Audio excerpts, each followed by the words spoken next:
Кыргыз Республикасынын Жогорку сотунун төрагасы Медербек Сатыев сот департаментин күтүүсүздөн барып текшерүүгө алды. Төрага эртең мененки саат 8:30 барып сот департаментинин бөлүм башчылары менен жыйын өткөрдү. Анда айрым кызматкерлердин жумуш ордунда жоктугу, айрымдарынын кечигип келгендиги, мыйзамда көрсөтүлгөн дресс-коддун сактабагандыгы байкалып, мүчүлүштөрдү жоюу талабы айтылды.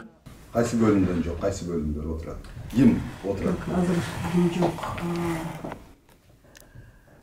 Жулузбек Усенович биякта, управление ресурсами Курулуш Усенович отпуск без сохранения, да? Международный отделден Ракеева Айнура Зекеевна.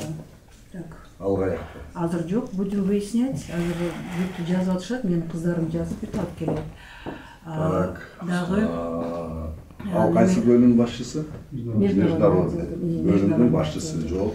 Международный бөлүмдүн башчысы жок. Жумушта канчада башталат жумуш? 8:30. Канча болду саат? Дебек Асымбекович, мен жумушта эле отурдум. Эмне, эч ким айтпадыбы? Мынакей тийиштүү кагаздарды чыгарып алгандан келдим. Эмне азыр жок деп атты. Кадр башчысы жок деп атты. Жок, 8:30. 8:30 эмес, жок азыр деп. Бизде КППда дегенде регистрация болот да, билиңиз. Тактарбы. Кадр өзү, карасаңыз, кадр башчысы. Официально этот. Что это? Личный костюм. Закон о госслужащих. Да. Билесизби? Дресс-код кайсы нормалар? Жыйында буга чейин коюлган милдеттер аткаруу өндүрүшү, сотторду материалдык техникалык жактан камсыздоо жана сан ариптештирүү маселелери талкууга алынды. Төрага Медербек Сатыев сот департаментинин ишин тез арада жакшыртуу талабын айтып, бул боюнча сунуш пикирлерди берүү тапшырмасын койду.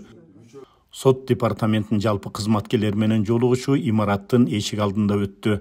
Анда да айрым кызматкерлер тарабынан дресс-коддун аткарылбай жаткандыгы ачыкталды. Биринчи тартипти өзүбүздөн баштайбыз. Билесиңер, мамлекеттик кызмат жөнүндө мыйзам бар.